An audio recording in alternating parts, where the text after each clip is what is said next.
उनके लिए मेरा नाम तरुण तेजा है। मैं ऑर्गेनिक एग्रीकल्चर ट्रेनर के नियुक्त मैं एसएसपीएल संस्था में हूँ।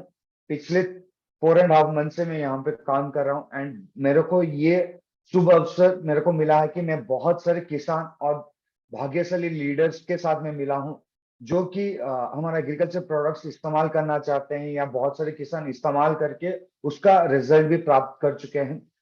So I'm very thankful to SSPL group, SSPL family for appointing me as an agriculture trainer.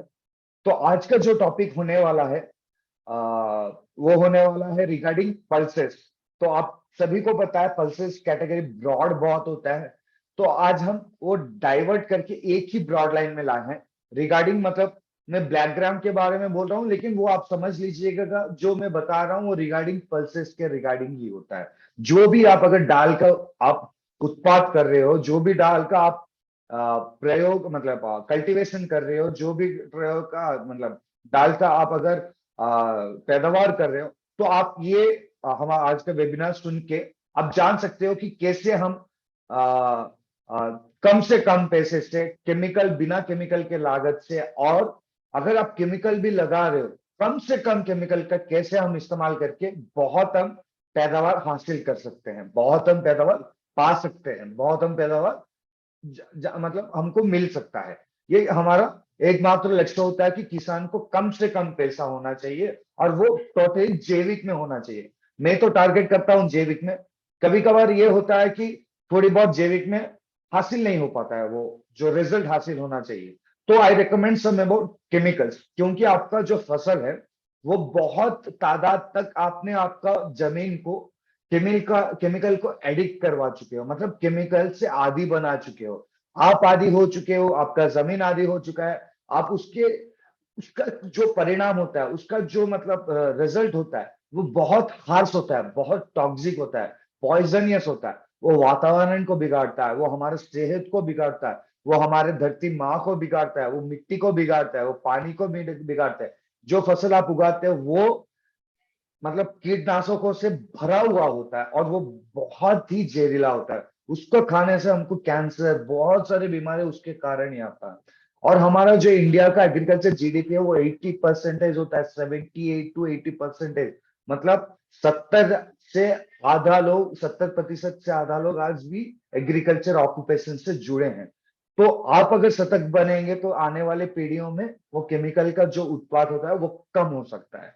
और हमारा एसएचपीएल इतना अच्छा रेंज ऑफ एग्रीकल्चर प्रोडक्ट्स लाया है कि आपको बुवाई से लेके कटाई तक आपका हर एक का समाधान मिलता है। मतलब आप जब बीज लगाते हो तब से लेके आपको कंडीशनिंग करने तक, आपको हार्वेस्ट, आपका जो फसल है आपको हाथ में आने तक हमारे पास हर एक का समाधान है। लेकिन जो हम जिस मतलब जो हम प्रक्रिया में बोलते हैं, जो हम रिकमेंडेशन देते हैं, प्लीज उसको आप ध्यान में रख के फॉलो कीजिएगा।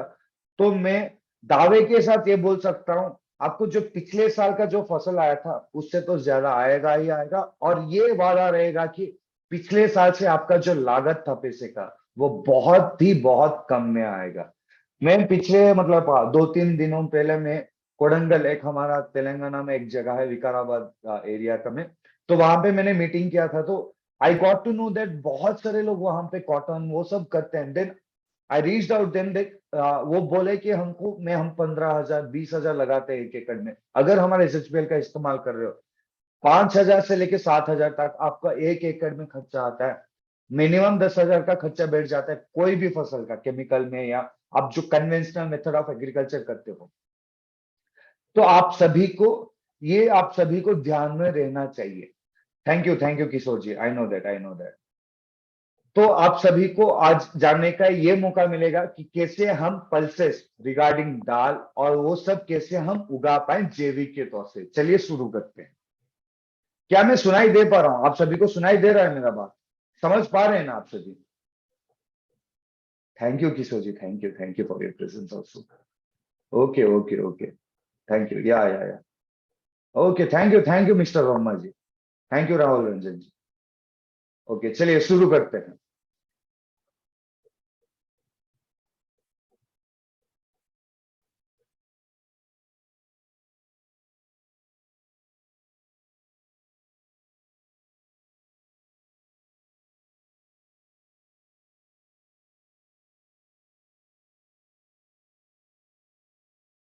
चलिए, एसएचपीएल एग्रोकेयर का आज का वेबिनार में आप सभी को स्वागत है। और जैसे मैं बताया था, आज का जो टॉपिक होने वाला है वो ऑर्गेनिक कल्टीवेशन ऑफ पल्सेस।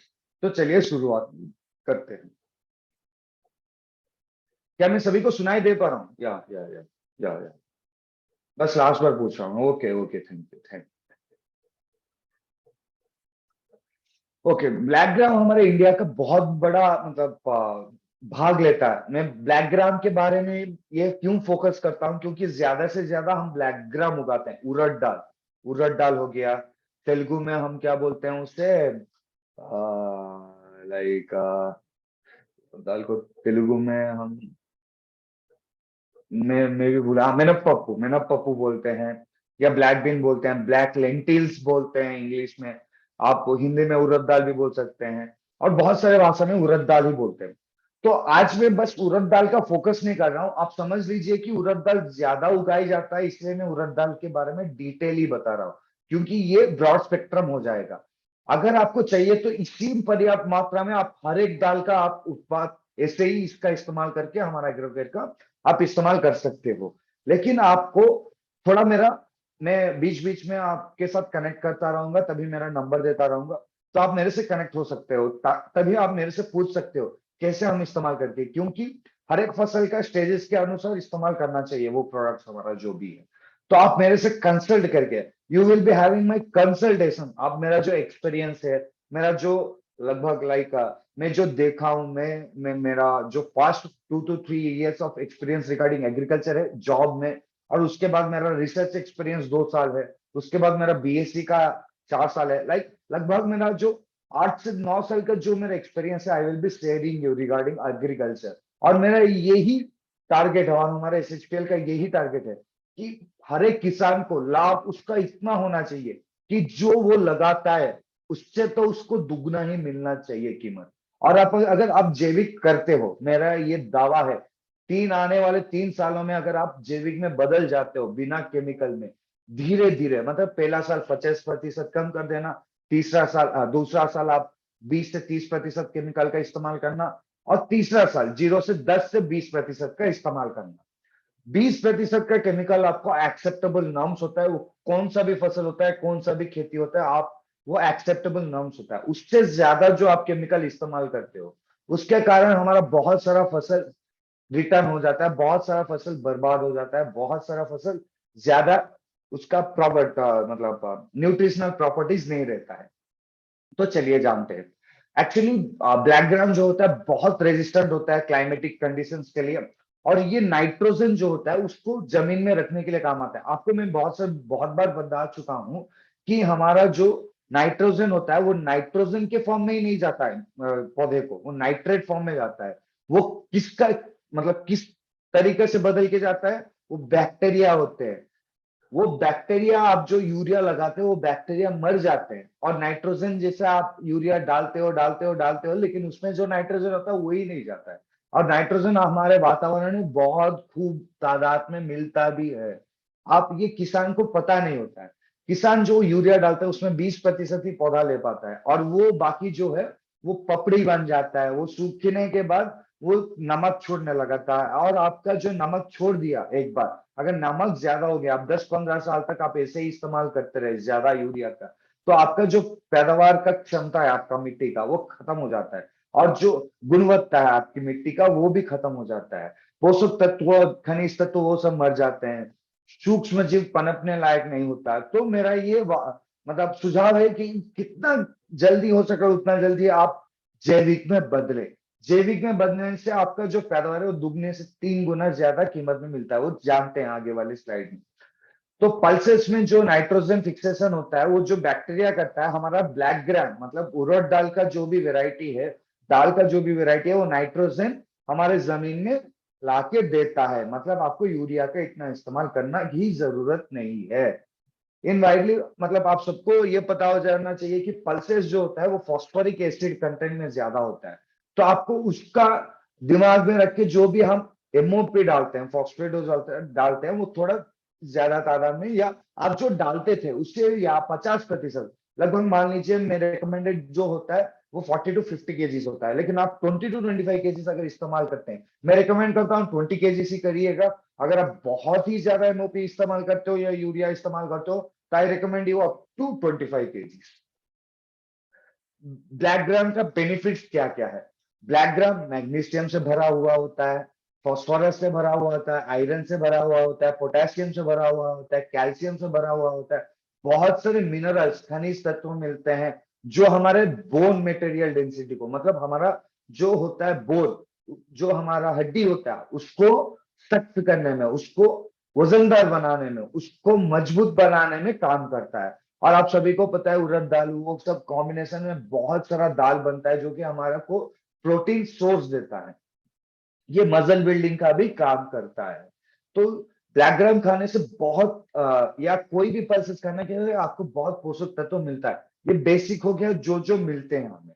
और ये जो मतलब ये दो प्रकार प्रकार का मिलता है, ब्लैक कलर का मिलता है और व्हाइट कलर का मिलता है। अगर हम उसका ऊपर का स्किन उतार देते हैं ब्लैक कलर का, तो वो व्हाइट कलर में दिखता लगता है, तो तभी हम उड़द दाल बोलते हैं, वो पॉलिश के फॉर्म में होता है। और जो नहीं होता है वो ब्लैक कलर में होता है, और उसका हम इडली या कोई उत्तपम या वैसे कुछ हम बना लेते हैं उसके साथ। दाल या वही बनता है, इडली वो सब बनता है उससे। तो ब्लैक ग्राम हम अगर जैविक तत्वों से हम करेंगे तो वो बहुत सारे जो न्यूट्रिएंट्स होता है, जो हमारा सॉइल में जो पोषक तत्व चाहिए, वो बहुत हमारे पौधे में आने वाले फसल को भी वो देता है, अपने को भी वो खिलाता है। जो वो बहुत सारा जो खनिज तत्व है वो रोक के रखता है जमीन में, जो हमारा उड़द दाल होता है। जो भी दाल हो, बस उड़द दाल में कॉन्टेक्स्ट के लिए बता रहा हूँ। आपका मतलब दिमाग में उड़द दाल बहुत इंडिया में उगाया जाता है, इसलिए मैं बता रहा हूँ क्योंकि ये रीजन कवर हो जाता है। जैसे हो गया तेलंगाना में रेड ग्राम होता है, महाराष्ट्र में रेड ग्राम होता है, कर्नाटका में रेड ग्राम होता है। वो वही हिसाब से होता है, उड़द दाल भी वही हिसाब से आप, उड़द दाल का जो मैं बता रहा हूँ वही हिसाब से आप लगा सकते हो रेड ग्राम में। वही हिसाब से आप फिर से बहुत सारा और जो दाल है, तूर दाल है और जो अरहर दाल है, उसमें भी आप लगा सकते हो इसी हिसाब से। बस मेरे से एक बार रिकमेंडेशन ले लेना, क्योंकि मैं आपको पर्याप्त मात्रा और कौन सा स्टेज है, कौन सा उपयोग करना चाहिए, अगर आपको डाउट आता है तो आप मेरे से कंसल्ट भी कर सकते हो। The production of the black gram has been facing downfall leading the towering demands. आपको ये पता होना चाहिए कि आजकल उड़द दाल, वो दाल सब प्रोडक्शन कम हो गया, क्योंकि सब हर एक किसान बोलता है कि मैं गन्ना उगाऊंगा, मैं बस चावल ही उगाऊंगा 2-3 बार, मैं बस गेहूं ही उगाऊंगा, मैं बस सोयाबीन ही उगाऊंगा, जो कि हाई इनकम देता है वो सोचते हैं। लेकिन जब वो लगातार उसका इस्तेमाल करते हैं, पैदावार करते हैं, उसका जो प्रॉपर्टी होता है वो घट जाता है। लेकिन उनको दिमाग में ये नहीं रहता है कि अगर हम हर रोज ही दाल या कुछ भी खाते रहते हैं तो हमको भी गैस्ट्रिक या वैसा कुछ होने लगता है। तो आपको हर एक रोज बदलना पड़ता है खाने का। तो ये ऐसा ही पर्याप्त आपको लगाना पड़ेगा। आपकी मिट्टी हर एक साल, हर एक मौसम में वही आप खेती नहीं कर सकते। आपको मौसम के अनुसार साल दर साल बदलना है आपको भी, जो भी आप पैदावार करते हो, जो भी आप खेती करते हो। और आजकल जो ऑर्गेनिक का डिमांड है वो बहुत ही बढ़ गया है। आप देख सकते हो, पहले इनऑर्गेनिक मतलब आप कन्वेंशनल मेथड में जो भी दाल बेचते थे, मैं उड़द दाल का एग्जांपल बस दे रहा हूँ, वो 120 रुपए किलो बेचता था, मतलब 1 किलो 120 में। और वही चीज अगर आप जैविक का इस्तेमाल कर रहे हो, वो एक 175 रुपीज में वो बिकता है। मतलब आप यहाँ पे ही देख सकते हो, लगभग 55 रुपीज ऑफ इंक्रीमेंट, हमको 50-55 रुपए का हमको बढ़त वहां पे ही मिल जाता है। तो आप ये समझ सकते हो कि अगर इसी में ही ऐसे मिल गया, आप प्योरली अगर ऑर्गेनिक कर रहे हो तो उसका 2 गुना 3 गुना में भी मिलता है। अगर आपका क्वालिटी अच्छा है, आप अगर बहुत ही प्रीमियम क्वालिटी का बेचते हो तो वो तो 4 गुना में बिक जाता है, वो तो एक्सपोर्ट क्वालिटी हो जाता है। तो ये आप प्राप्त कर सकते हो फ्रॉम ऑर्गेनिक कल्टीवेशन। इंडिया का क्या भुगतान है ब्लैक ग्राम प्रोडक्शन में, मैं आपको बताता हूँ। 70-80% जो भी हमारा ब्लैक ग्राम प्रोडक्शन पूरे मतलब देश में होता है, उसका 70% हम भुगतान देते हैं। ये हमारा basically 10% of important pulse crops, मतलब जो भी दाल का होता है उसका 10% इसका भाग होता है। और ये इतना तादाद में मध्य प्रदेश, उत्तर प्रदेश, आंध्र प्रदेश, तेलंगाना, महाराष्ट्र, गुजरात, उसमें उगाया जाता है। मतलब जो मतलब सेंट्रल प्लेन रीजन्स हो गए, या टुवर्ड्स डिक्लाइन टुवर्ड्स साउथ, और थोड़ा टुवर्ड्स नॉर्थ वेस्ट की ओर बहुत उगाया जाता है। और इसका जो बचा हुआ तना होता है, जो उसका डालिया होता है, जो उसका पत्ता होता है, जो उसका जड़ होता है, उसको हम अगर गाय को या भूसे को देंगे, वो बहुत ही पोषक तत्वों से भरा होता है और आपका दूध बहुत ही अच्छा क्वालिटी का मिलता है। अगर उसी में भी आप स्प्रे करते हो तो वो दूध भी जहरीला बन जाता है। जब वो जो जहर आप इस्तेमाल करते हो खेत में, वही अगर आप चारे की तरह इस्तेमाल कर रहे हो आपके चाय और गाय और पशु के लिए, तो वो आप सभी के लिए और आपका जो भी गाय खाता है वो सब जहरीला हो जाता है। आप ये कब देना है? ये जब थोड़ा मतलब बहुत छोटा होता है, ये बेसिकली बहुत मतलब 2-3 फुट से भी ज्यादा नहीं उगते हैं ये। और ये इसका जो मतलब फल होता है वो सिलेंड्रिकल शेप में होता है, सर्कल शेप में ऐसा होता है। और उसके अंदर छोटे छोटे छोटे छोटे दाने होते हैं, हर एक दाल का वैसा ही होता है। हम अगर टूटे तोड़ेंगे, जब सूख जाता है तभी तोड़ना पड़ता है, वरना वो ग्रीन कलर का रहता है, हरा कलर का रहता है। ये आपको ज्यादा से ज्यादा 1 से 4 मिलता है। अगर आपका पास हाइब्रिड वेरायटी है, म्यूटेटिव वेरायटी है, उसमें 6 से 8 मिल जाते हैं। लेकिन बेसिकली ये आपका 4 फॉर्म में होता है। और ये थोड़ा सर्कल, और इसको सर्कल या वैसे भी नहीं बोल सकते, एलिप्सॉइड फॉर्म में होता है। एलिप्सॉइड फॉर्म में मतलब ये थोड़ा सिलिंड्रिकल और सर्कल फॉर्म में होता है, थोड़ा घुमावदार होता है। जैसे हमारा कोई भी अगर आप देखे होंगे दाना किस तरह का होता है, वैसा होता है ये। और ये थोड़ा लंबा भी होता है। क्या खरीफ में उगाया जा सकता है? क्या ब्लैक ग्राम खरीफ क्रॉप है? आप इसको हर एक मौसम में उगा सकते हो बेसिकली, लेकिन ये खरीफ में हमारे देश में बहुत ज्यादा उगाया जाता है। लेकिन जो साउदर्न रीजन है वो हम जनवरी के बाद उगाते हैं, रबी सीजन में इसे इस वक्त हम उगाते हैं। और साउदर्न ईस्टर्न पार्ट्स में भी इसको रबी सीजन में उगाया जाता है। ये कहाँ पे ज्यादा उगाया जाता है? कहीं पे अगर बहुत ज्यादा भारी हुआ, आपके पास मिट्टी हो। और ग्रीन ग्राम भी होता है, उसका भी हम मूंग दाल या वैसे भी हम बोल देते हैं उसको भी। उड़द दाल का साइंटिफिक नेम क्या है? विग्ना मुंगो। विग्ना मुंगो उड़द दाल का साइंटिफिक नेम ये होता है। आपके नॉलेज के लिए ये बस, आप आगे वाले स्लाइड में जानेंगे। अभी चलते हैं, जानते हैं कैसे हम मिट्टी, कितना तादाद में हमको मिट्टी कौन से पीएच में चाहिए, कैसा मिट्टी चाहिए, कैसा पानी रोकने वाला मिट्टी चाहिए, कैसे हम उस मिट्टी को बना सकते हैं, वो भी जानते हैं। ब्लैक ग्राम मैंने जैसे बताया कॉटन, या आप अगर वहां पे बहुत चावल बनाते रहते हो उसके बाद ये लगा सकते हो। तो ये आपकी जो मिट्टी को वो सुधार देता है। जो भी पोषक तत्व कमी हुआ होता है आपका चावल में चला जाता है, गेहूं में, गन्ना में चला जाता है, ये कवरिंग करता है। मतलब ये इंटर क्रॉपिंग में भी काम आता है, ये नेक्स्ट क्रॉपिंग में, इंट्रा क्रॉपिंग में भी काम आता है। मतलब एक फसल के बाद एक ऐसा फसल लगाना जो कि आपके पौधे वाले आने वाले दिनों का जो भी फसल है उसको काम है।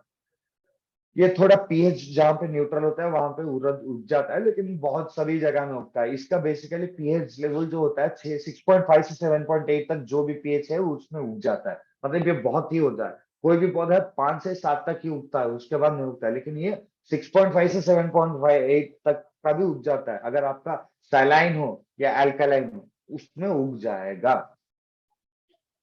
आप ये खरीफ क्रॉप बेसिकली लेना, क्योंकि इसका जो मतलब पर्याप्त जो यील्ड होता है, जो प्रोडक्शन होता है, वो उस समय बहुत ही मिलता है।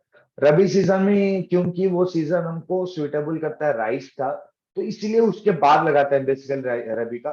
लेकिन जो जो किसान जैविक करता है ना, वो खरीफ में लगाना चाहिए।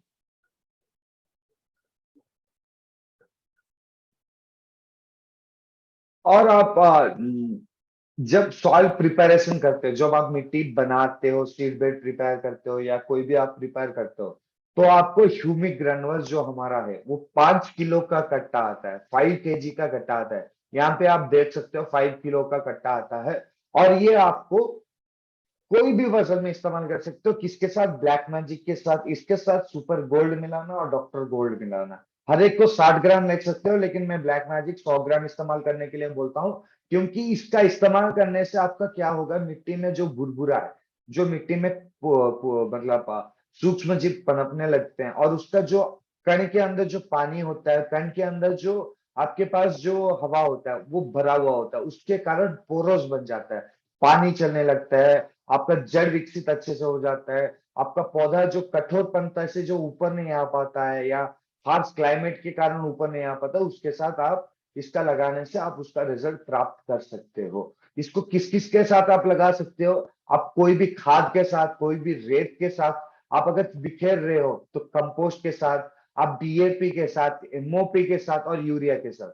लेकिन यूरिया के साथ जब भी आप बिखेरेंगे थोड़ा आपको हाथ में चिपकेगा। इसमें ह्यूमिक सब्सटेंसेस बहुत ज्यादा रहता है, लगभग 90% 98% ह्यूमिक सब्सटेंस रहता है, और 2-3% 5% ऑफ आसपास आपको ट्रेस एलिमेंट्स और बहुत सारे एसेंशियल एलिमेंट्स मिल जाते हैं, खनिज तत्व मिल जाते हैं। लेकिन 95% ऑफ ह्यूमिक सब्सटेंसेस का आप समझ सकते हो इसका बहुत गर्मी, मतलब उमस भरा हुआ होता है। ये आप बिखरेंगे ना, कार्बन क्वांटिटी बढ़ा देता है। तो इसके साथ मैंने, उसके बाद हम क्या लगा सकते हैं? Humic liquid. ह्यूमिक लिक्विड क्यों? देखिए, आजकल यूरिया आ गया, उसके बदले में नैनो यूरिया आ गया ना, तो नैनो यूरिया के साथ आप आप कभी भी नैनो यूरिया के साथ आप इसका इस्तेमाल कर सकते हो। कितना करना चाहिए? 600 ml 1 एकड़ के लिए। जब आपका पौधा 30 से 40 दिन का है, उसके अंदर, मतलब ये 90 दिन का होता है बेसिकली, तो आप इसका 30 से अंदर आप 300 ml स्प्रे कर सकते हो। उसके बाद आपको 600 ml स्प्रे करने पड़ेगा ही पड़ेगा। आप अगर ड्रिप का इस्तेमाल करते हो तो इसमें कोई ड्रिप इस्तेमाल नहीं करता है, ये बहुत डिफिकल्ट हो जाता है। अगर भी करते हो तो 100 ml आपको, मतलब 1000 ml लेना है, मतलब 1 लीटर। आप अगर सीड ड्रेसिंग, मतलब जब आप बीज भिगो के आप डालने वाले होते हो या बोने वाले होते हो, जब आप करते हो तो 5 किलो का जो भी दाल लेते हो, 5 ml का आप ह्यूमिक लिक्विड लेना, और 1 किलो का आप इसका लेना, 1 किलो का बीज लेना कोई भी दाल का। इसको 30 लीटर पानी में इसके साथ नीम और ग्रीन, वो भी 5-5 ml मिला के आप इसको भिगो देना 4 घंटा या 3 घंटा। उसके बाद उसको लगाना। आपकी बीमारियां, 200 प्रकार की बीमारियां नीम से मिट जाएगा। कोई भी 40% की बीमारियां नहीं लगेगी। आपका जो भी लगभग जड़ की विकसितता है उससे ह्यूमिक लिक्विड से हो जाता है। आपकी जो बढ़त होनी चाहिए पौधा, मतलब बीज से अच्छे उठ जाए, उसका जो होता है वो आपको मिल जाएगा ग्रीन से। तो आप इसको किस किस के साथ कॉम्बिनेशन, ये आपको ब्लैक मैजिक के साथ 100 ग्राम, सुपर गोल्ड 60 ग्राम, डॉक्टर गोल्ड 60 ग्राम आप ले सकते हो। ये आप हमेशा ये याद रखना, आप अगर स्प्रे कर रहे हो तो आप ग्रीन का और जैकपॉट का भी स्प्रे कर सकते हो उसके वक्त जब फूल निकलने लगता है या फल निकलने लगता है, उससे पहले आप स्प्रे कर देना। इसका भी मिला के 2 ml 1 लीटर में, मतलब 30 ml 15 लीटर टंकी में। अगर आपके पास 20 ml का है तो 40 ml 20 लीटर टंकी में। समझ गए? Am I audible to you on?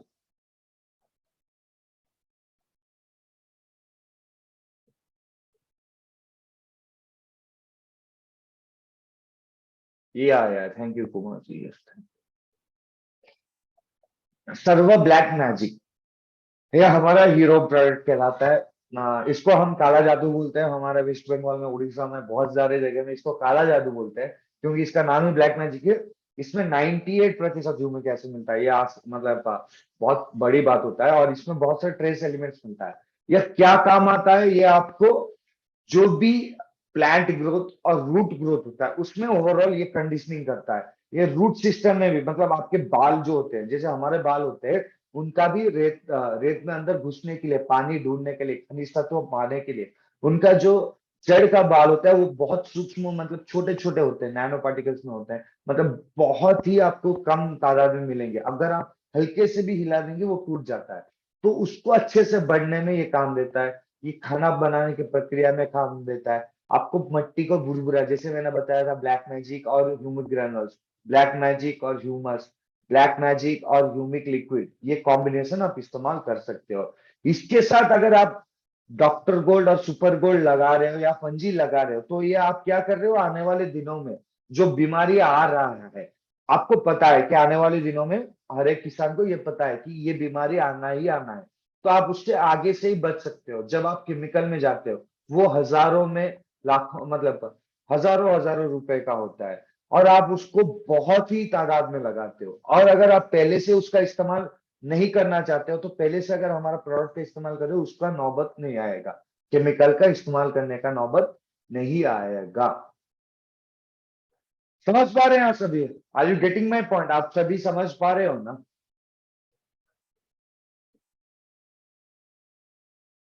Sir please आप ऑफ वीडियो ऑफ कीजिएगा। Please get your video, read off your video please. या थैंक यू, थैंक यू।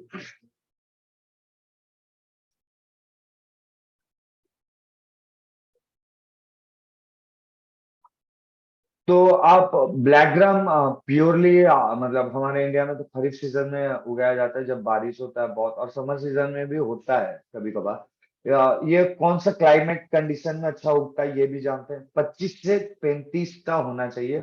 इससे ज्यादा होगा तो थोड़ा आपका खराब आ जाता है, क्योंकि वो सूख जाता है या गिर जाता है, उसका पॉट जल्दी सूखने लगता है। इसको थोड़ा ह्यूमिड कंडीशंस, मतलब ज्यादा उमस भरा कंडीशन चाहिए। आप जब भी मतलब ये किस जगह अच्छे से उग जाता है, 1800 मीटर आपको समुद्र के सतह से ऊपर होना चाहिए, तभी ये अच्छे से उग पाएगा। उसके नीचे होगा तो थोड़ा बहुत आपको कम आएगा। 60 से 75 सेंटीमीटर का आपको रेनफॉल होना चाहिए, इतना सेंटीमीटर का आपका बारिश होना चाहिए। और ये आप इसके साथ आप ड्राई वेदर कंडीशन में आप भी उगा सकते हो इसको, हाई क्रॉप यील्ड के लिए गुड क्वालिटी सीड्स का इस्तेमाल करते हुए, मैंने जैसे बताया था आपको। लेकिन आपको इसका ये डिसीजन लेना है, आप कब कर रहे हो। आप समर में भी करते हो, आप रेनी में भी कर सकते हो, लेकिन आपको ज्यादा समर में मिलेगा। जैसे मैंने बोला फॉलोइंग क्रॉप होता है, लेकिन आप अगर खरीफ में कर रहे हो तो इसका थोड़ा बहुत कम आ जाएगा। उस वक्त बारिश भी होता है, उस वक्त आपको बहुत ही कीड़ा वीड़ा या रोग लगने का, संक्रमण होने का बहुत चांसेस होता है। और एक बात, सबसे महत्वपूर्ण बात, आप जो ब्लैक ग्राम का सीड लेते हो या कोई भी दाल का आप बीज लेते हो, वो बीज आप अच्छे से लगाना या अच्छा वैरायटी का होना, उसको अच्छा क्वालिटी का होना। मिनिमम 90 to 85% उसका जर्मिनेशन परसेंटेज होना, 90% का उसके ऊपर जेनेटिक प्यूरिटी का होना। उसके बाद उसका जो भी ब्रीडर सीड या उसके ऊपर ही कैटेगरी का आपको लेना चाहिए, उससे कम का नहीं। क्योंकि उससे कम का जर्मिनेशन कैपेसिटी या परसेंटेज जो होता है वो कम हो जाता है। इससे ज्यादा अगर होगा, मतलब 100 आप दाने डाल रहे हो तो उसमें से 2 या 3 ही आपको खराब होना चाहिए। ऐसा नहीं कि 50% का दाना आपका खराब हो जाए। तो ये आपको हमेशा याद रखना है। जो बीज आप लेते हो, मतलब तेलुगु में उसे हम विత్తనాలు बोलते हैं, जो आप वो लेते हो तो वो आपको थोड़ा अच्छा लेना चाहिए। ठीक है जी। ऐसा नहीं है कि वो थोड़ा सिकुड़ा हुआ है या थोड़ा टूट गया है या थोड़ा उसका ऊपर ही सतह उतर गया है, या आप कच्चा वाला ले गए हो, थोड़ा हरा दिख रहा है वैसा वाला डाल, तो वो अच्छा क्वालिटी का बीज नहीं होता है। तो आपको दिमाग में ये रख के चलना है, जितना अच्छा बीज होगा उतना अच्छा पौधा भी होगा। अगर आप बीमारी वाला बीज ही ले रहे हो तो उससे आप फसल का उतना पर्याप्त मात्रा में मतलब आस रखना भी खराब है मेरे हिसाब से। तो चलिए, जब आप बीज लगाते हो तो मैंने क्या बोला था पहले, ह्यूमिक लिक्विड आप लगा सकते हो जब बीज लगाते हो। उसके साथ क्या क्या और बोला था, नीम। नीम कितना लगाना चाहिए आपको, 5 ml। आप उसको किधर कब, पहले दिन रात को आप लगा सकते हो, या 4 घंटे पहले आप 30 ml, 30 लीटर पानी लेके 5 ml नीम का, 5 ml ह्यूमिक लिक्विड का, 5 ml ग्रीन का, ये तीनों मिश्रण करके आप अगर बीज को अच्छे से भिगो रहे हो तो आपको बीज को ऑलराउंडिंग ग्रोथ परफॉर्मेंस दिला देता है ये तीनों। आपको अगर स्प्रे कर रहे हो 15 दिन के आसपास, 15 या 12 दिन के आसपास बीज लगाने के बाद, आपको 25 से 30 ml का स्प्रे करना चाहिए 15 लीटर टैंकी में।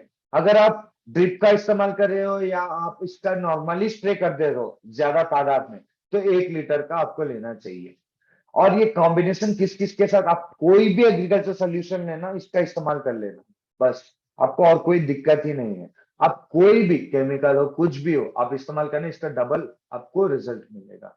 मतलब आप अगर कोई केमिकल मारने का दवा ले रहे हो, उसका अगर आपको 100 ml चाहिए, तो आप उसका 20 ml ही लेना खरीद के, और इसको आप 500 ml जोड़ के डाल देना। इसका ये काम अच्छे से करेगा। इसके साथ स्टिकर मिलाना या इसके साथ मैक्स मिलाना, ताकि इसका जो पावर होता है वो 10 दिन के बाद से 20 दिन तक रुक जाए। या 20 दिन का जो मतलब स्प्रे कर रहे हो, कल बारिश हो गया तो वो वेक्टर या स्प्रेडर या उसको ग्लू बोलते हैं, ग्लू, वो उसका काम आता है। मैंने बताया था ग्रीन का भी आप इस्तेमाल करते हो सीड ट्रीटमेंट के बाद। कितना? 5 से 10 ml 1 kg बीज के लिए। 15 ml नीम के साथ आप 2 ml प्रति वाटर नीम और 30 ml के साथ भी स्प्रे कर सकते हो। सीडलिंग रूट डिप, मतलब अगर कहीं से नर्सरी बेड ला रहे हो या कहीं पे आपने अगर डाल दिया, उसको हर एक जगह लेके बो रहे हो, तो आपका जो जड़ है उसको 30 मिनट आप उसको रखना चाहिए। किसमें? नीम में और ग्रीन में। बोने से पहले उसको रख के वो जड़ को भिगो के अगर आप लगाएंगे तो आपको ओवरऑल प्रोटेक्शन मिल जाएगा। आप किस किस के साथ स्प्रे कर सकते हो? कॉम्बिनेशन के साथ, नीम के साथ मैंने जैसे बताया था। कब कब कर सकते हो? कभी भी आप कॉम्बिनेशन में कर सकते हो। कार्बन के साथ, कार्बन के बारे में आप नेक्स्ट स्लाइड में जानेंगे। जैकपॉट के साथ उसके बारे में भी आप नेक्स्ट स्लाइड में जानेंगे। देखिए, जैसे मैंने बताया था कार्बन, कार्बन क्या है ना, हमारा servo humic liquid organic carbon ऐसा है, सर्वो लिक्विड ऑर्गेनिक कार्बन ऐसा है कि ये एक ऑलराउंडर का काम करता है। जैसे हमारे भारत क्रिकेट टीम में ऑलराउंडर बहुत सारे होते हैं, वैसे ही एक ऑलराउंडर होता है जो कि बैटिंग करता है, बॉलिंग करता है, हर कोई करता है। वैसा ही ये ऑलराउंड परफॉर्मेंस देता है। ये आप 1000 ml लेना, मतलब 1 लीटर लेना, तीन तीन मतलब सेटिंग में आप स्प्रे कर सकते हो। 3 सेट में आप स्प्रे कर सकते हो। एक बार 10 से 15 दिन के बीच, एक बार 30 दिन के बीच, एक बार 45 से 50 दिन के बीच, जब भी आप दाल उगाते हो तभी। इसका कॉम्बिनेशन क्या क्या है? जब आप जड़ का इस्तेमाल, मतलब जड़ में स्प्रे कर रहे हो, तो servo humic liquid, servo black magic अगर जड़ के पास लगा रहे हो, सर्वो ह्यूमिक लिक्विड के बदले आप सर्वो ह्यूमिक ग्रैनुल्स लेके इसको मिलो के बिखेर सकते हो। लेकिन बस एक ही दिक्कत होगा, आपका हाथ काला पड़ जाएगा। तो ये नहीं चाहिए, तो ह्यूमिक लिक्विड लेके स्प्रे कर सकते हो, या आप हाथ में पन्नी लेके उसको बिखेर देना, उसको मतलब उसको फेंकना है आपको। सीड ट्रीटमेंट किसके साथ? सर्वनेम और सर्वग्रीन के साथ। अगर जब भी कीड़ा लग रहा है, कीड़ा का संक्रमण हो गया या कोई बीमारी का संक्रमण हो गया, तो आप कीड़ा का किसके साथ? सुपर गोल्ड के साथ। अगर बीमारी का संक्रमण हो रहा है तो डॉक्टर गोल्ड और फंजी के, वो आने वाले स्लाइड में आप जानेंगे उसके बारे में, कीड़ा संक्रमण रोग का वो सब आप जानेंगे। जैकपॉट, देखिए जैकपॉट क्या भरा हुआ चीज होता है। जैकपॉट में आपको समुद्री काई मिलता है, के साइटोकाइनिन्स मिलता है, जिंक ऑक्साइड्स मिलते हैं, जिनसिंग मिलता है। ये सब आपको उसमें बहुत तादाद में बायोस्टिमुलेंट आपको उसमें भरा हुआ होता है। और ये आपको क्या काम करता है? जब भी आपका जो भी फसल है उसका जो खोखलापन है बीज का, या आपका पैदावार का जो खोखलापन होता है, आप देखे होंगे हमारा जैसे उड़द दाल में अगर 5 से 6 आते हैं, तो उसमें 4 या 3 ही अच्छे क्वालिटी का होंगे और बाकी 2 खराब हो जाएंगे, या बाकी 2 रहेंगे ही नहीं। तो वो पूरा भरा हुआ होता है, वो पूरा मोटा, वो पूरा पोषक तत्वों से भरा हुआ। वो गिरना जो होता है, वो जो टूट के गिर जाता है, हवा के कारण झुक जाता है, वो सब इससे बच जाता है। या आपका फूल का गिरना, या आपका पौधे का फल का गिरना, वो सब इसको बचाता है। आप इसके साथ कैसे कर सकते हो? इसका स्प्रे करके आप नीम के साथ, जैकपॉट के साथ और नीम के साथ, ग्रीन के साथ और कार्बन के साथ आप जैकपॉट का इस्तेमाल कर सकते हो। 5 ml हर 1 लीटर में, मतलब इसका रिकमेंड डोसेज इसे मान लीजिए आप लगभग 100 ml आप एक एकड़ में लगा सकते हो। लेकिन मैं रिकमेंड करता हूँ 50 ml, मतलब 100 ml लेना, 2 बार आप स्प्रे करना, 2 बार, मतलब 2 सेट में स्प्रे करना। पौधा जब फूल निकलने लगता है उससे पहले, जब फूल से फल बन जाता है तब, ये 2 बार आप स्प्रे कीजिएगा, 50-50 ml। आप अभी आया स्टिकर, मैंने क्या बोला था पहले? जब भी बारिश होता है, इसका क्या है ना, ये ग्लू की तरह, अगर ये पत्ता हो गया इसके ऊपर चिपक जाता है और ये स्प्रेड करने लगता है, और ये चिपका हुआ ही रहता है। कितना भी पानी डालो, जो आप स्प्रे किए हो ना, उसका खराब होने नहीं देता, उसको धुलने नहीं देता, उसको बर्बाद होने नहीं देता। ये उसका काम आता है। मतलब ये जो स्टोमेटल ओपनिंग होता है उसको कंट्रोल कर लेता है। उसका जो रैपिड अपटेक होता है, खनिज तत्व लेना, हवा खींचना, वो सब जल्दी हो जाता है। वो प्रक्रिया जल्दी होता है, तो खाना बनाने का प्रक्रिया भी अच्छे से हो जाता है। ये आप कैसे इस्तेमाल कर सकते हो, 5 से 7 ml 15 लीटर टैंकी में। मैं रिकमेंड करता हूँ अगर आप केमिकल करते हो तो स्टिकर का इस्तेमाल करना, अगर आप जैविक का स्प्रे कर रहे हो तो मैक्स का इस्तेमाल करना। प्लीज नोट दिस पॉइंट, दोनों मिला के कभी भी इस्तेमाल मत कीजिएगा। दोनों ग्लू होता है, लेकिन वो एडज्यूअर एंड स्प्रेडर होता है, ये स्प्रे एडजुवेंट कहलाता है। मैक्स, मैंने जैसे बताया था स्टिकर के बदले में आप मैक्स का इस्तेमाल कर सकते हो, मैक्स के बदले में स्टिकर का, लेकिन मैक्स अगर जैविक है, अगर केमिकल है तो स्टिकर। आप एज ए एक्टिवेटर कुछ डालना चाहते हो तो 5 ml 15 लीटर टैंक में आप ये स्प्रे भी कर सकते हो पहले, जब भी आप ग्रीन का नीम का स्प्रे करते हो, क्योंकि ये 25% का जो यूरिया और डीएपी का जो खपत है वो बढ़ा देता है, और आपका पानी जो है 1 से 2 कम का लगाता है। और अगर आप इसके साथ ब्लैक मैजिक का कॉम्बिनेशन करते हैं तो अगर आपका हवा ज्यादा आता है, हवा का झोंका ज्यादा है, या आपका जो मतलब पानी ज्यादा लग जाता है, बारिश ज्यादा हो जाता है, उसके कारण जो फसल झुक जाता है, गिर जाता है, वो गिरने नहीं देता है।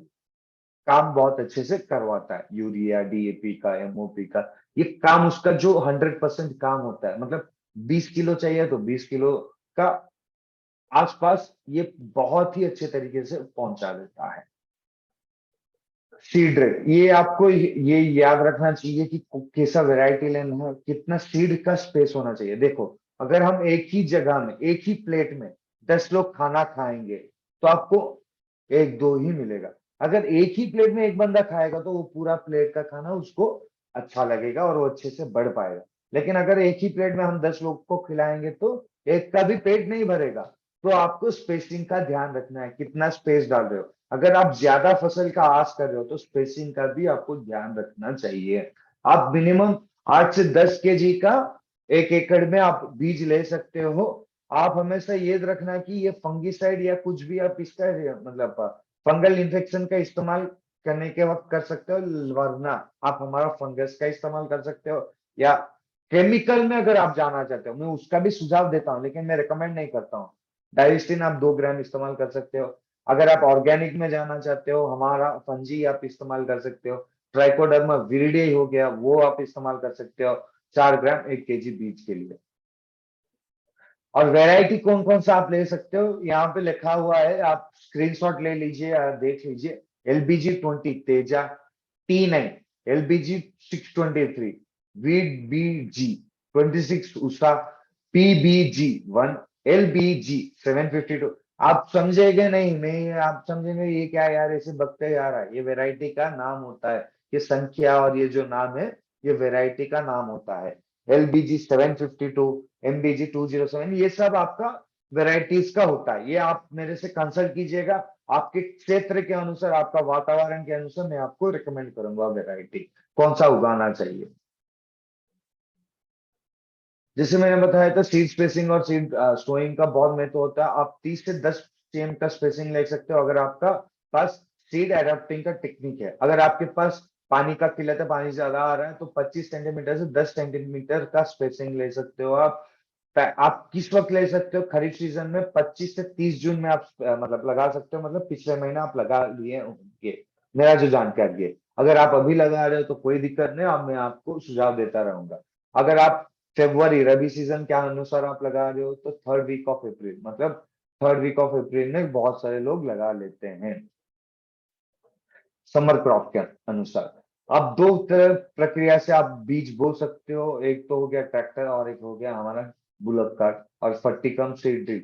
और बहुत सारे ऐसे हो गए जो गाय चलाते हैं उसके पीछे बैठ जाते हैं और एक बोतल रखते हैं और वो बोतल ऐसे ऐसे ऐसे ऐसे खोलते हैं, उसका बस 2-3 बीज ही गिरता है। उनको वो मतलब टेक्निक पता होता है तो वो वैसे करते हैं, मतलब सीड ड्रिलिंग या सीड बाइफरकेटिंग मेथड उसको बोलते हैं। लाइन सोइंग कर सकते हो, ड्रिलिंग सोइंग मेथड कर सकते हो। आप इसके साथ जब भी आप करते हो तो उसी दिन आप स्प्रे कर सकते हो फर्टिलाइजर का, हमारा जो भी है ह्यूमिक लिक्विड हो गया, ह्यूमिक ग्रैनुल्स हो गया, आप बिखेर सकते हो, ब्लैक मैजिक लगा सकते हो, तो उसके 2 दिन पहले भी लगा सकते हो। जब भी आप मिट्टी बना रहे यूरिया डीएपी इस्तेमाल करते हो तो मैं रिकमेंड करता हूँ आप उससे पहले ही आप उसके साथ ही आप इसका ट्रीटमेंट दे देना, जो भी मैं बताया अभी तक।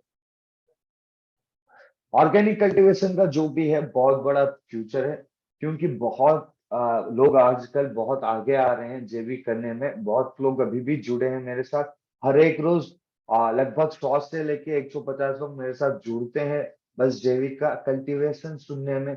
ये मेरे को बहुत संतुष्टि होता है कि अगर उसमें से भी अगर बस 50% या बस 50 किसान भी अगर बदल जाए या 5 किसान भी अगर बदल जाता है तो लगभग मैं 10 से 20 लोगों का जो खाना है, साल भर का खाना है, वो उनका मैं जैविक में खिलाता हूँ। मतलब केमिकल थोड़ा भी कम कर लेता हूँ। तो ये मेरा संतुष्टि है। जो किसान है, ये आप अगर ये बताएंगे ना, ये सेल्फ सेटिस्फैक्शन बहुत मैटर करता है आपके लिए। तो ये आप दिमाग में रख के चलना चाहिए कि आने वाली पीढ़ियों को ज्यादा बीमारी हम ना दें।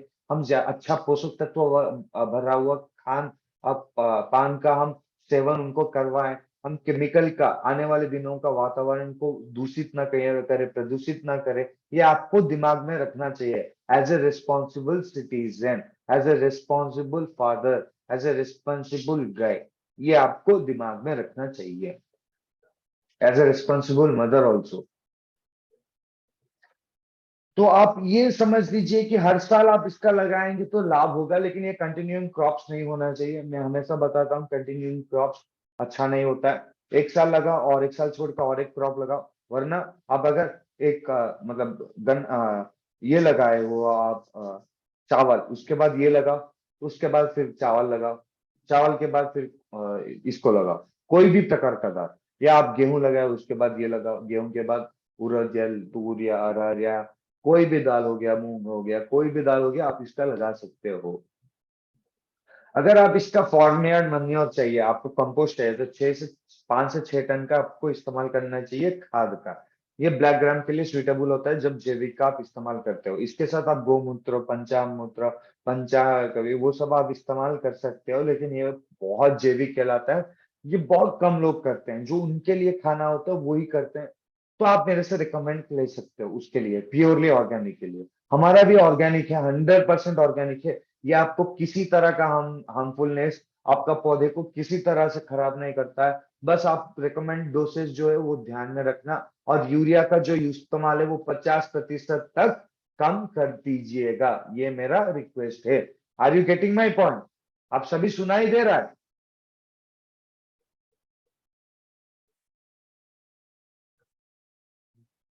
हरप्रसाद जी, हमारा लास्ट में सेमिनार का लास्ट में 15 मिनट होता है, तो ये आपको 15 मिनट में पूछना चाहिए, अभी नहीं। हरप्रसाद जी प्लीज। आप जानते भी हो, आप फिर से पूछते हो, नए जैसे हो आप पूछते हो मेरे को। लास्ट में पूछना है, ठीक है, मैं बताऊंगा। Thank you, thank you, thank you ji, thank you.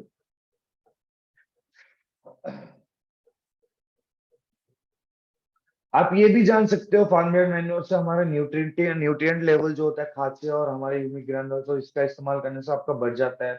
Effective micro organisms आ जाते हैं। आप लिक्विड ऑर्गेनिक कार्बन आप इस्तेमाल करते हो, लिक्विड ऑर्गेनिक ह्यूमिक लिक्विड आप इस्तेमाल करते हो, तो ये सब आपको माइक्रो ऑर्गेनिजम्स जो पोषक तत्व होता है मिट्टी में वो बढ़ा देता है, खनिज तत्व बढ़ा देता है, सूक्ष्म जीव पनपने लायक बढ़ा देता है। आप इसके साथ क्या क्या कर सकते हो? हम छाछ भी इस्तेमाल कर सकते हैं। आप काव का मतलब गोबर का इस्तेमाल कर सकते हो, उसका मूत्र का इस्तेमाल कर सकते हो। आप उसका जो ऊपर का सतह होता है उसका जो हम क्या बोलते हैं, फैट बोलते हैं, मिल्क फैट जो होता है हमारा, पनीर वैसे जो घी हो गया वैसा एक्सट्रैक्ट करके आप इसका भी इस्तेमाल कर सकते हो। इसका आप दही का इस्तेमाल कर सकते हो। वो पंचगव्य हो गया, उसका पंचगव्य होता है। तो ये आप मेरे से रिकमेंड ले लेना, ये सब मिला के इरिगेशन। और एक सबसे बहुत बड़ा महत्वपूर्ण क्या है? पानी दिलाना, पानी देना। समर सीजन अगर आप कर रहे हो तो हर एक 15 दिन में आपको पानी, 10 से 15 दिन में आपको पानी हमेशा देना रहता है। क्योंकि ये पॉड डेवलपमेंट स्टेज, मतलब जब भी इसका फल, मतलब इसका जो काम, मतलब फल ऐसा होता है तो उसका फल बढ़ने लायक होना चाहिए, तब तक आपको देना चाहिए पानी। मिट्टी में पानी होना चाहिए। मिट्टी आप अगर पकड़ रहे हो तो उसमें थोड़ा आपको उमस और आपको थोड़ा पानी का जो मॉइस्चर कंटेंट होता है वो बढ़ा हुआ होना चाहिए। आप जब भी मिट्टी बोते हो, जब भी आप बीज बोते हो, तभी आपको 3 दिन में, हर एक 3 दिन में, कि आप कितने दिन तक, 7 से 10 दिन तक, 3 दिन के बाद फिर एक 7 से 10 दिन तक आप ये हमेशा पानी देते रहना। अब जब पॉट डेवलपमेंट का स्टेज हो जाता है, उसके बाद अगर आपके पास स्प्रिंकलर इरिगेशन है, माइक्रोग्रिड इरिगेशन है, बेसिक इरिगेशन, ये सब बहुत कम लोग करते हैं, ये आपने जो होता है वो उसमें करते हैं। ये रेनी सीजन में आप ये 10 से 15 दिन का इंटरवल ना लेके भी आप कर सकते हो, उसका स्प्रे इतना देने की जरूरत नहीं है पानी, जब रेनी सीजन का होता है तो बारिश के अनुसार आप दे सकते हो। चलिए, सबसे इंपॉर्टेंट अभी चलते हैं। यहाँ पे आप देख सकते हैं aphid, jassid, caterpillar, white fly, stem fly, ये सब आपको मिलता रहेगा। लेकिन ये बहुत बड़ा मतलब हमारा फसल का जो भी नुकसान होता है इसके कारण ही बहुत सारा होता है। कैसे हम इसका हम समाधान ढूंढे? तो मैं जो जैसे बताता था, अगर आप बीज बोने के वक्त नीम का इस्तेमाल करते हो, उसके साथ सुपर गोल्ड और डॉक्टर गोल्ड मिला दिया, उसके साथ फंजी मिला दिया, तो बीमारियां नहीं आएगी, आपको ये बीमारियां नहीं लगेगी। आने वाले दिनों में जो भी बीमारियां आपको लग रहा है वो बीमारी नहीं लगेगी। इसका आपको केमिकल का इस्तेमाल करने की नौबत नहीं आएगी। ये सब अगर आप पहले ही लगा चुके होंगे तो ये सब आपको दिखाई नहीं देगी। तो ये आपका बेसिक नॉलेज होना चाहिए। चलिए जानते हैं डिटेली।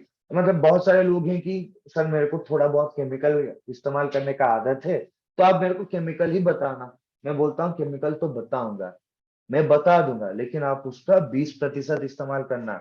बाकी जो पैसा बच रहा है ना, आप उसको रख देना, आने वाले फसल में लगाना, आपको उसका समझ में आ जाएगा। आप निम्स या एडल्ट सक प्लांट आप यहाँ पे देख सकते हो, ये जो होता है निम्स कहलाते हैं या एडल्ट सक प्लांट कहलाते हैं। ये आपका जो भी होता है ये खींच लेता है पानी, जैसे खींचता है वैसे खींच के इसको हरा से भूरा रंग का, पीला रंग का बदल देता है। ये थोड़ा थोड़ा पीछे के चिपकने जैसा दिखता है और आप इसको इजीली पहचान ले जाएंगे। और ये जो होता है वो जो खींच लेता है वो क्लोरोफिल कंटेंट होता है, वो उसको खींच लेता है, जिसके कारण जो खाना बनाने की प्रक्रिया होता है वो घट जाता है। आप स्प्रे किसका कर सकते हैं? Endosulfan phosphide, phosphamidon. और इसका आप बहुत सारे केमिकल है, इसका आप इस्तेमाल कर जाइए, मैं केमिकल का नाम नहीं लूंगा। डाइमेथॉएट हो गया, मिथाइल डाइमेंटॉन हो गया, एम्फिड्स के लिए, जैसिड्स के लिए, ये सब आप इस्तेमाल कर सकते हो केमिकल का। वरना मैं सुझाव देता हूँ सर्वर डॉक्टर गोल्ड का। इसका आप अगर इस्तेमाल करेंगे तो ये 100% ऑर्गेनिक कहलाता है हमारा। हर एक प्रोडक्ट 100% ऑर्गेनिक होता है। ये कुछ भी झाग या दाग कुछ भी आपको छोड़ता नहीं है। ये मिट्टी में घुल जाता है, ये आपके आने वाले फसल में काम आएगा अगर थोड़ी बहुत भी बच जाती है। अगर ये आने वाले दिनों में आपकी मिट्टी को बहुत पोषक तत्वों से भरा कर देगा। जो भी आपकी बीमारी जो आने वाली है, जो भी बीमारी आता है उसके कारण, अगर आप इसका रिकमेंड डोसेज किसके साथ, अगर आप मेरा रिकमेंडेड डोसेजेस होता है कॉम्बिनेशन का, उसके साथ करते तो ये सब आपको मिलेगा। ये आप अगर लगाओगे तो वायरस का, बैक्टीरिया का, फंगल का, और क्या, कोई भी अगर मिट्टी के कारण बीमारियां, मतलब पहले फसल में जो बीमारी थी वो आने वाले फसल में नहीं लगे, इसका इस्तेमाल कीजिएगा, नहीं आएगा। बीज से भी बहुत सारे बीमारियां आते हैं, आपको पता नहीं है। बीज से भी बहुत सारे बीमारियां आते हैं, वो बीमारियां आपको इससे भी मिट जाता है। क्या इस्तेमाल कर सकते हो? 10 ग्राम 15 लीटर टंकी में, किसके साथ? नीम के साथ। हमेशा याद रखना, इसको नीम के साथ अगर इस्तेमाल करोगे तो 100% रिजल्ट आएगा। नहीं, आप नहीं करना चाहते, 100 ग्राम का एक पैकेट लीजिए, 40 ग्राम पहले डालना यूमिक ग्रैनुअल्स के साथ, ब्लैक मैजिक के साथ, 40 ग्राम आप नीम के साथ स्प्रे करना, और एक 40 ग्राम जब वो फूल निकलता है, जब फूल निकलने का वक्त होता है तो तभी लेना। 100 से 150 ग्राम लेना, पूरा फसल में आपको केमिकल में जाने की नौबत नहीं आएगी। अगर आप ज्यादा से ज्यादा केमिकल इस्तेमाल करते हो तो 20% का केमिकल लेना। 100 ml का केमिकल की जगह आपको 20 ml का लेना है। बाकी 500 ml का नीम और 60 ग्राम का डॉक्टर गोल्ड लेके आप इस्तेमाल कर सकते हो। मैं सुझाव देता हूँ 120 ग्राम लेना या 100 ग्राम लेना, 2 या 3 चरणों में उसका इस्तेमाल कीजिएगा। Thank you. सर्व फंजी, फंजी आपको पता नहीं होता है, बहुत सारी बीमारियां रिगार्डिंग, आपको पहले फंगल अटैक होता है, उसके बाद वायरल, उसके बाद बैक्टीरियल, वैसे आ जाते हैं बहुत सारी बीमारी। आपको पहले से ही अगर आप फंजी का इस्तेमाल करेंगे जैसे कि लीफ ब्लैट हो गया, लीफ स्पॉट हो गया, ब्लास्ट हो गया, लीफ स्मट हो गया। मतलब आप देखे होंगे बहुत सारे गेहूं के फसल में अगर आप ट्रैक्टर चलाते हैं काटने के लिए या आप हार्वेस्टर चलाते हैं तो वो येलो येलो कलर में सब उड़ जाता है, वो स्मट कहलाता है। तो आपका बीज अगर बुरबुरा हो गया, आपका बीज अगर पाउडर बन जाता है तो पाउडर मिल्ड्यू कहलाता है। तो आप ये सब कम कर सकते हो किसके अनुसार, फंजी का इस्तेमाल करके। आप यहाँ पे देख सकते हो कैसा दिख रहा है ये सब आपको मिट जाएगा उसके कारण। मतलब फफूंद की जो भी बीमारी है, फफूंद जात का कोई भी बीमारी है, उसको मार देता है। जो सेल मेम्ब्रेन्स होता है फफूंद में, उसको मार देता है। मतलब फंगल जो होता है वो बढ़ जाता है जल्दी, तो उसको बढ़ने नहीं रोकता है, उसको घटा देता है, उसको जीने नहीं देता। उसका जो कण होता है, उसका जो जीने का कण होता है, वो कण ही मार देता है उसे। ट्रिप्स के लिए आप इस्तेमाल कर सकते हो, हमारा कलर पैचेस मिल जाता है जो बाहर मिलता है, स्टिकी नोट्स होता है, वो लगा दो। 20 या मतलब 1 एकड़ में अगर आप 20-30 लगा देंगे तो आपका 1000 रुपए में आता है, वो लगा देना, उससे ही मिट जाएगा आधा से आधा। और उसके पास बल्ब लगा देना। अगर आपके पास वो सब नहीं है तो हमारा जो है डॉक्टर गोल्ड और सुपर गोल्ड और नीम, ये तीनों मिला के स्प्रे करना, कोई भी बीमारी आपके आसपास नहीं भटकेगा। लेकिन अगर आप ज्यादा से ज्यादा केमिकल इस्तेमाल करते हो तो यहाँ पे आपको मैंने दे दिया है केमिकल का इस्तेमाल कैसे करना। पॉड बोरर, पॉड बोरर का मतलब ये होता है जो कि आपका जो फल होता है, जो भी हमारा जो मतलब उड़द दाल का या कोई भी फल ऐसा होता है ना, उसके अंदर जाके वो खोखला बना देता है, खा लेता है, उसको चूस लेता है। वो पॉड बोरर बोलता है। पॉड्स होता है, उसको पॉड बोलते हैं, ईयरबड्स नहीं, ईयर पॉड। पॉड पॉड होता है वो पॉड कहलाता है। वो यंग पॉट्स में जाके, छोटे छोटे पॉट्स में जाके उसको खींच लेते हैं, चूस लेते हैं या उसको खा लेते हैं, अंदर से खोखला बना लेते हैं।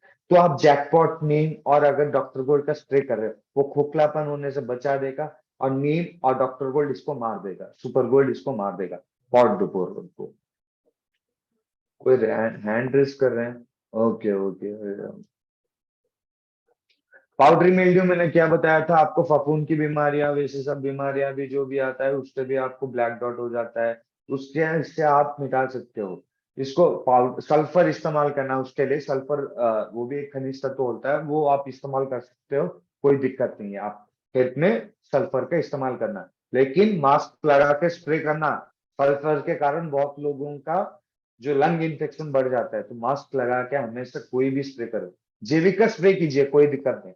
कोई भी केमिकल मिला रहे हो तो मास्क लगा के स्प्रे करना। जैविक भी हो तो मास्क लगा लीजिए, आपका सेहत के लिए अच्छा होता है। और मैं ये हमेशा आपको रिकमेंड करता हूँ, हमेशा जो भी आप बीज लेते हो वो देखना कौन सा बीज ले रहे हो। बीज ही आपका फसल डिसाइड करता है। ठीक है जी। और ये जो बीमारियां है जो मतलब कीड़ा लगना है, वो सब उसके कारण ही रहा घट जाएगा। और आप अगर अच्छा बीज ही ले रहे हो तो बहुत सारा आजकल बीज आ गया जो कि अगर कोई भी आके पौधे को काटा है तो वो मर जाता है। वैसा वाला आप अगर लेंगे तो खिलाओगे, वो भी तो बीज ही, बीज भी तो जहर ही होगा जो भी पैदावार होगी। तो वैसा मत लीजिए, रिकमेंडेड मैं दूंगा वो लेना। बिल्कुल। सुपर गोल्ड, सुपर गोल्ड और एक बहुत अच्छा प्रोडक्ट है, मैं जैसे बताता था, इसको कॉम्बिनेशंस में इस्तेमाल कीजिएगा, डॉक्टर गोल्ड के साथ, सुपर गोल्ड के साथ, और कार्बन के साथ आप इसका इस्तेमाल कर सकते हो, हर एक चीज के साथ इस्तेमाल कर सकते हो। अगर आप एक बार नहीं स्प्रे किए हो कोई भी फसल में, इसको स्प्रे कर दीजिए। ये क्या करता है, आप अगर केमिकल मार रहे हो ना, आपका केचुआ जो होता है, रेड वर्म्स, अर्थवर्म्स जो होते हैं वो मर जाते हैं।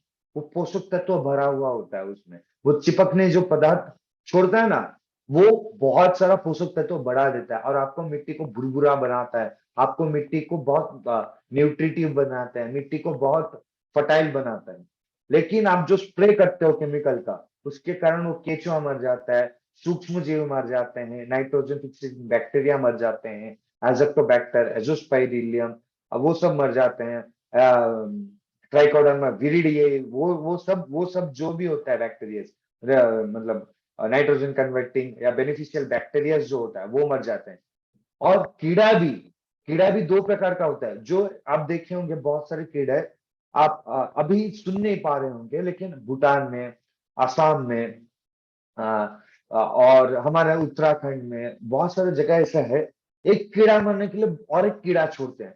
मतलब जैसे अगर बहुत सारे एक तालाब में बहुत सारे मेंढक हो गए, तो हम सांप को छोड़ना या हम मछली को छोड़ना, उसमें हम क्यों छोड़ेंगे? वो सबको खा लेगा, उसके हिसाब से छोड़ेंगे। तो ऐसे ही छोड़ते हैं बाहर, जहाँ पे जैविक पूरा होता है, जहाँ पे अगर आप बिल्कुल ही कुछ स्प्रे नहीं करना चाहते हो। लेकिन अगर आप केमिकल का स्प्रे कर रहे हो, तो वो दोनों को मार देता है। मतलब लाभदायक कीड़ा मार देता है और हानिकारक कीड़ा मार देता है। जो लाभदायक कीड़ा है वो हानिकारक कीड़ा को खाता था, लेकिन आप अगर स्प्रे कर रहे हो, वो हानिकारक कीड़ा क्या क्या होता है, लाभदायक कीड़ा तो मर ही जाएगा और हानिकारक कीड़ा उसको रेजिस्टिव बना देता है। वो जो स्प्रे कर रहे हो उसको मतलब निरोध करने लगता है, उसको उसको फाइट करने लगता है और वो म्यूटेटिव हो जाता है। आप सुने होंगे कोरेजन का इस्तेमाल अगर एक साल आप अभी उतना रिकमेंडेड डोसेस कर रहे हो, तो अगले साल उसको बढ़ाना चाहिए। तो ऐसा हो जाता है, क्यों? क्योंकि वो उसको फाइटिंग कैपेसिटी ज्यादा आ जाता है, ये बढ़ा देता है। तो अगर आप उसके बदले हमारा डॉक्टर गोल्ड सुपर गोल्ड इस्तेमाल कर रहे हो, तो ये टारगेट पेस्ट मैनेजमेंट, जैसे कि हमारा दुश्मन उस तरफ है, हम स्नाइपर देख के मारना है, तो वो स्नाइपर देख के ही जो कीड़ा हमको हमारे पौधे को खा रहा है उसको मारेगा।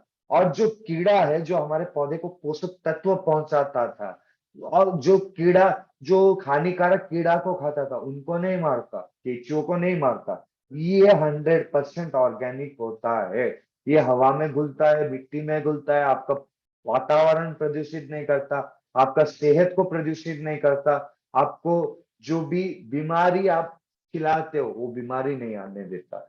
आप जो बीमारी आप बीमारी देते हो, किसान बीमारी पीड़ित होता है, उसको भी बीमारी नहीं आएगा। स्प्रे करने के कारण बहुत सारे किसान को मेल स्टेरिलिटी और बहुत सारे वुमेन्स को मिसकैरेजेस, बहुत सारे मतलब बहुत सारे डिजीज, कैंसर भी आ जाते हैं, इवन ब्रेन हेमरेजेस आ जाते हैं, ट्यूमर फॉर्मेशन हो जाता है, कैंसर सेल्स ज्यादा बढ़ जाते हैं उसका इस्तेमाल करने से। तो similar to drinking and smoking होता है। अगर आप ज्यादा से ज्यादा केमिकल का इस्तेमाल करते हो, ज्यादा से ज्यादा केमिकल का जो इस्तेमाल हुआ खाने का पदार्थ आप इस्तेमाल करते हैं, तो सिमिलर ही हो जाता है वो। आपके आप बोलोगे सर ये तो बहुत हट्टा कट्टा था, अच्छा खाना खाता था, लेकिन कुछ भी आदत नहीं था, गंदी आदत, लेकिन इतना जल्दी कैसे चला गया? लेकिन वो जो खाने का प्रक्रिया था, खाने की चीजें थी, वो दूषित हो गया। इसलिए आजकल लोग इवन 30 ऑफ एज में हार्ट अटैक, 20 ऑफ एज में, 6 इयर्स एज में भी डायबिटिक पेशेंट्स आज मिलने लग गए। तो ये बहुत रेयर होता था, मतलब 100 लोगों में एक, लेकिन आजकल 100 लोगों में 20 लोग को तो ऐसा ही है, और 100 से 100 लोगों को डायबिटीज भी हो जाता है 30 साल के बाद। ये तो गारंटी है, आने वाले पीढ़ी को हर एक को डायबिटीज होगा, ये तो गारंटी है। तो ये हमारा टारगेट है कि कैसे आप जो किसान है, कैसे धीरे धीरे बदल के जैविक में बदले, और उसका जो उत्पाद है, उसका जो प्रोडक्शन है, उसका जो पैदावार है, वो कैसे बहुत कीमत में बिके और ज्यादा से ज्यादा हासिल करे, और उसका पैसा कम से कम हो, सबसे कम। अगर आप कोई भी दाल का सीजन का कर रहे हो, तो आप 7,000 से 6,000 के अंदर आप कर सकते हो। लेकिन अब मिनिमम 10,000 से ऊपर, मैं तो मिनिमम बोल रहा हूँ। बहुत सारे लोग हैं जो 18,000 भी लगाते हैं, लेकिन उनको उतना फसल का कीमत भी नहीं आता है एक एकड़ का, उतना जो लगाते हैं वो। तो ये आपको दिमाग में रख के चलना है। जो भी आज का सेमिनार जो किसान अटेंड है, जो लीडर अटेंड हुआ है, तो ये आज जानकारी आप दे सकते हो कि जो आजकल का किसान जो केमिकल का आदी बन चुका है, हमारा सर्वश्री का प्रोडक्ट्स का इस्तेमाल करके वो धीरे धीरे बदल सकता है। जैविक से केमिकल से जैविक में बदलना की प्रक्रिया को हम सपोर्ट करने में आए हैं, और आप उसको अपना के बहुत ही पैसे कमा सकते हो, जो भी किसान है। तो चलिए,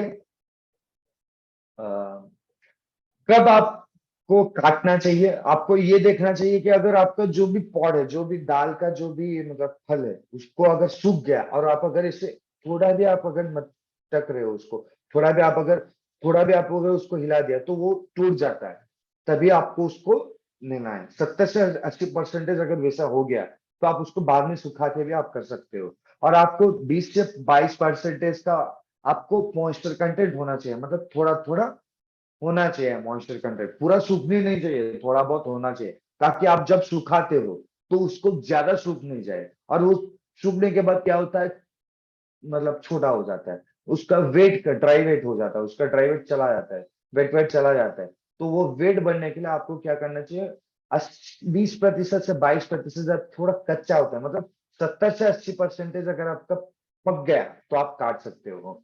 लेकिन ये क्या कर सकते हो, 3 to 4 डेज के अंदर आप इसको मॉइस्चर कंटेंट कैसे धो, धीरे धीरे आप पानी देके बिन्स में स्टोर करके पानी में रख के इसको निकाल के फिर से निकाल सकते हो। अगर आपको तभी भी लग रहा है कि ज्यादा बीमारी है मेरे में, तो तभी भी आप क्या कर सकते हो, नीम लेना, नीम लेके उसको 30 से 40 लीटर पानी में 1 लीटर डाल देना, उसको वैसे भिगो के रख देना 1 दिन के बाद, उसके बाद उसको सुखा देना और उसके बाद निकालना, कोई भी कीड़ा और नहीं लगेगा। अगर आपको उसको निकालना है तो आप उसके ऊपर चक्की चला सकते हो, उसके ऊपर गाय को घुमा सकते हो, आपको पता है कैसे करना है। बहुत सारे मशीन भी आज आ गए जो ऑटोमेटिक कट करके हिला के वो हमारा जो फसल है वो दे देता है, जो हमारा दाल है वो दिला देता है। तो चलिए, आप सभी को मेरे को लग रहा है अभी तो समझ में आ गया होगा आप सभी को। आप अगर थैंक यू आप सभी को जो अभी तक मेरा सब्र से वेट किए हैं और बहुत सब्र से सुन रहे थे। आप सभी के लिए धन्यवाद जो अभी तक सुन रहे थे। तो चलिए, अभी जो हमारा सेमिनार है वो अभी एजुकेशन सेमिनार खत्म हुआ। अभी जो हमारा स्टार्ट होने वाला है वो क्वेश्चन एंड आंसर सेशन है। आप मेरे से कोई भी क्वेश्चन आप पूछ सकते हो, बस आप, हमारे पास 3 मिनट का वक्त है, प्लीज आप मेरे को जल्दी पूछना, मेरे को भी थोड़ा काम में जाना है, खाना भी है 9 बज के। सॉरी मैं आपका भी टाइम ले रहा हूँ। Thank you ji, thank you Vikas ji, thank you. Harprasad ji, अब गोभी की पौध गिरना लगी है, 6 दिन की हुई है। ओके, आप उसमें ग्रीन लगाना और कार्बन लगाना। ग्रीन आप लेना 500 ml से 600 ml और कार्बन लेना 1 लीटर। कार्बन आप रख के रखना, 2 बार स्प्रे कर सकते हो। पहली बार 300 ml लगाना और 15 दिन के बाद फिर से आप उसमें जैकपॉट का स्प्रे करना। जैकपॉट, ग्रीन और कार्बन, ये तीनों मिला के स्प्रे कीजिएगा। अगर आप पहले ह्यूमिक ग्रैनुअल्स और ह्यूमिक लिक्विड लगाए हैं तो, अगर नहीं लगाए हैं तो आप उसका बाद में, जब इसके बाद ह्यूमिक लिक्विड 600 ml और ब्लैक मैजिक 100 ग्राम का इस्तेमाल कर सकते हो। तो आप सभी को रूल, जो जिसको रूल नहीं पता है, तो आप अगर कुछ मेरे से पूछना चाह रहे हो तो आप हैंड रेज कीजिए, अनम्यूट करता हूं, आप पूछिए मेरे से, ठीक है। चावल के लिए कैसे यूज करना है स्टेप, रूपेश उदान जी, मैं आपको नंबर डाल रहा हूं, आप मेरे में हाई भेजिएगा। मैं आपको यूट्यूब का लिंक भेज दे रहा हूं, क्योंकि बहुत सारा वीडियोस में ऑलरेडी बना चुका हूं, चावल का, मक्का का, गन्ना का, गेहूं का, बहुत सारे गोभी का भी मैं बना चुका हूँ। अभी गोभी का हर प्रसाद जी पूछ रहे थे, हर प्रसाद जी गोभी का भी हमारा यूट्यूब में है, ठीक है जी। तो चलिए, मैं अभी आपको अनम्यूट करूंगा, और अभी नहीं, और 2-3 लोग ही हैं, बस 1 मिनट है हमारे पास, 2-3 लोग को मैं पूछ के कट करने वाला हूँ। प्लीज हैंड रेज कीजिएगा।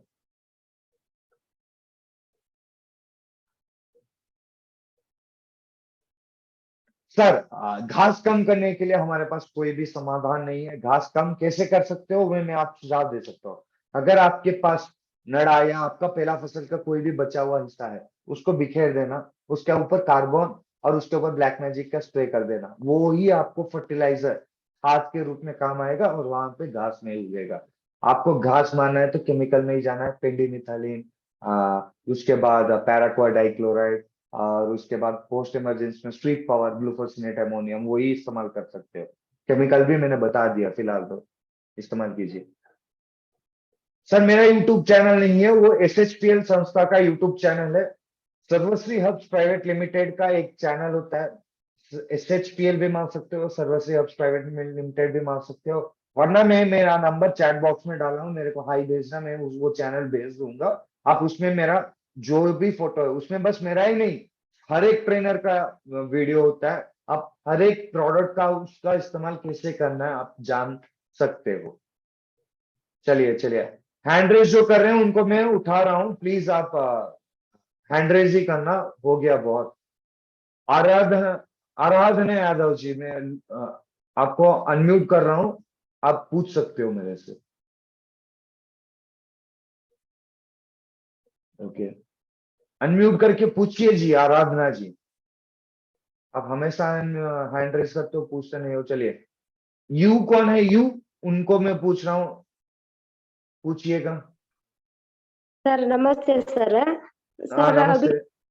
सर अभी बारिश का मौसम हो रहा है, उस टाइम को स्प्रे देना ठीक लगेगा सर? है मेरा क्वेश्चन है।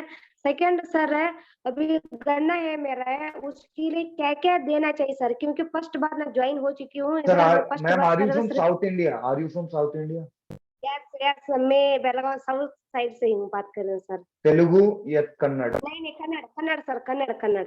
తెలుగు వచ్చా అమ్మా? తెలుగు వస్తే తెలుగులో మాట్లాడండి। नहीं सर, कन्नड़ मेरे को मतलब mother okay tongue okay Kannada है। ओके ओके, पूछिए पूछिए पूछिए पूछिए। सर अभी बारिश हो रही सर, उस टाइम को स्प्रे देना अच्छा लग रहा, मतलब अच्छा है अच्छा नहीं है? फर्स्ट हाँ, क्वेश्चन जब सर। बारिश हो रहा है तो आप स्टिकर का इस्तेमाल कर सकते हो। स्टिकर का जब केमिकल का इस्तेमाल कर रहे हो तो स्प्रे कीजिएगा। जब भी बारिश होता है अंते, मतलब जब भी बारिश होता है, स्प्रे उसका इस्तेमाल करने से आपका जो केमिकल का या आप जो भी स्प्रे कर रहे हो उसका पावर 20 दिन तक बढ़ जाता है। सेकेंड क्वेश्चन सर है, अभी जो मैं गन्ना लगाई है सर है, उसकी अभी 3 महीने का 4 महीने का गन्ना है सर, उसके लिए क्या क्या प्रोडक्ट देना चाहिए सर? है गन्ना गन्ना है।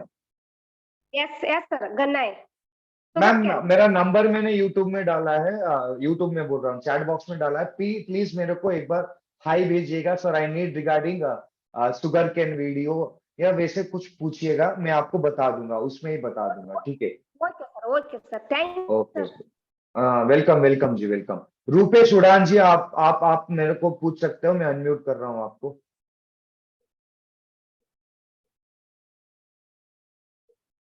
रूपेश उड़ान जी, यस सर। पूछिएगा। हाँ पूछिएगा। हाँ सर। हाँ पूछिएगा। और हेलो। ब्लैक मैजिक के साथ में। Hello sir. हाँ पूछिएगा। आवाज आ रही है सर? सर आपका वॉइस ब्रेक हो रहा है, आप अच्छे नेटवर्क के जगह में आ जाइए, मेरा टाइम भी हो रहा है सर, 9:20 हो रहा है, प्लीज। हेलो सर, आवाज आ रही है क्या? हाँ अभी आ रहा है, पूछिए।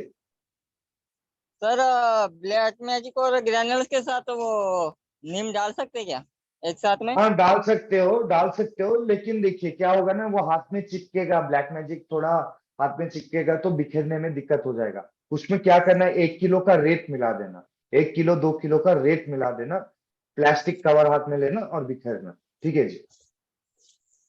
और ओके मैं सर। और सभी को मैं मेरा नंबर लास्ट में डाल चुका हूँ, 87 सॉरी, मैं नंबर बाहर नहीं बोल सकता, तो आप मेरा नंबर ले जाइए, चैट बॉक्स में मैं डाल चुका हूँ, तो please note down my number and you can contact me regarding anything. कोई भी फसल का हो मेरे से पूछना। अगर मैं बिजी हूँ, मैं आपको कॉल नहीं अटेंड कर पा रहा हूँ, तो मेरे को सर प्लीज ये दिक्कत है, मेरे को पूछ दीजिएगा, तो मैं आपको वो भेज दूंगा, ठीक है जी? ठीक है ठीक है ठीक है ठीक है, ओके।